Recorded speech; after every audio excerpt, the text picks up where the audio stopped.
निस्वार्थ और निष्भाव से इस समाज की सेवा की।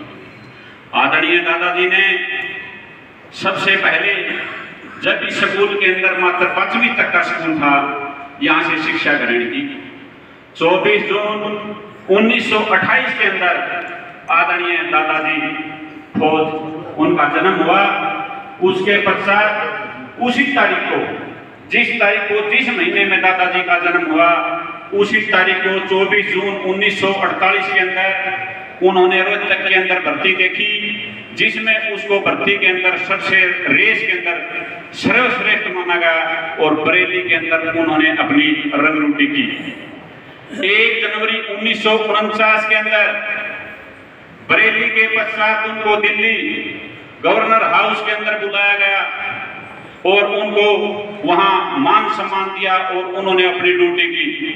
जब 1965 के अंदर दादाजी 2 महीने की छुट्टी अपने घर पर आए हुए थे, तभी अचानक रिकॉल आई कि आपको दोबारा बुलाया गया है, क्योंकि उस समय युद्ध की स्थिति बढ़ी हुई थी।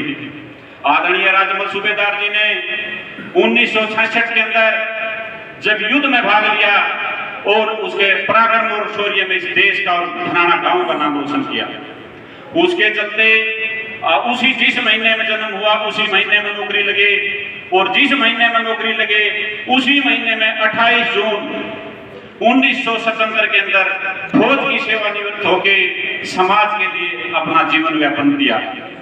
1981 के अंदर जब पक्के खाड़ों का आंदोलन चला, दादाजी के अंदर क्रांतिकारी भावना थी। फौज के व्यक्ति को हमारा समाज मानता है कि फौज का आदमी समाज से दूर रहता है, लेकिन साथियों हमारे आदरणीय दादाजी ने इस चीज को उल्टा कर दिया, क्योंकि आज तक जितनी भी खापें हुई हैं 40 वर्ष तक एक खाप के अंदर एक फौजी ने जाटू खाप 84 का प्रतिनिधित्व किया और न्यायप्राणी करते हुए धनाना गांव का और जाटू खाप 84 का नाम रोशन किया। 1981 के अंदर दादाजी पर आंदोलन हुआ, लाठीचार्ज हुई, दादाजी को जेल के अंदर डाला गया। क्रांतिकारी साथियों, दादाजी ने वहां आने के पश्चात सरकार को झुकने का काम किया। दादाजी बचपन से ही क्रांतिकारी, समाज सेवी और देश के प्रति अग्रणी भूमिका निभाने वाले इंसान थे। 1965 ईस्वी में जब जाटू खाप निरस्त पड़ी हुई थी, जाटू खाप को कोई ये नहीं जानता था कि जाटू खाप भी कोई चीज है।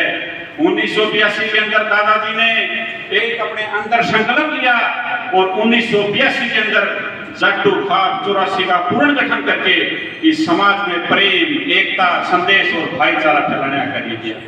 इसके साथ ही आदरणीय दादाजी 6:15 पर आदरणीय दादाजी 21 मई 2023 को 6:15 बजे परम पिता परमात्मा के चरणों में विलीन हो गए।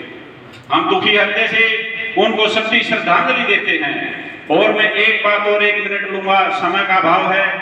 जब रामायण की लड़ाई हुई, जब राम और लक्ष्मण रावण के साथ युद्ध कर रहे थे, रावण उस टाइम मरा हुआ नहीं था, मूर्छित पड़ा था। राम ने कहा कि हे लक्ष्मण, तुम पूछ के आओ, एक बार तुम रावण को देख कर आओ।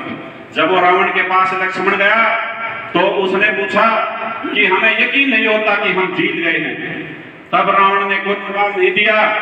लक्ष्मण वापिस जब राम के पास आया तो राम ने उनसे पूछा क्या जवाब दिया उन्होंने। रावण ने उन्हें जवाब नहीं दिया।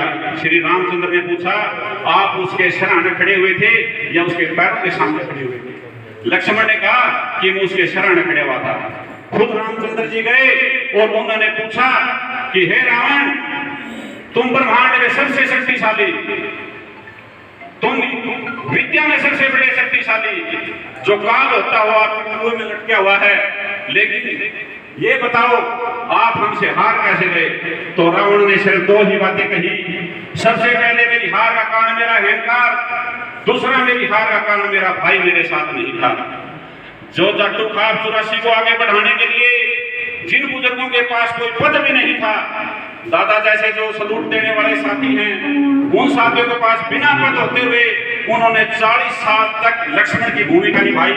उसके लिए मैं दादा की पूरी टीम को पहले से बधाई देता हूँ, धन्यवाद करता हूँ। मैं अपनी वाणी को विराम दूं, उससे पहले 2 पंक्तियां बोलकर मैं अपनी वाणी को विराम दूंगा। जिंदगी जीना यूं ही आसान नहीं होता और बिना संघर्ष को यूं ही मान नहीं होता। जब तक चोट न लगे पत्थर पर घोड़े की, तब तक पत्थर भी भगवान नहीं होता। ओम। समाज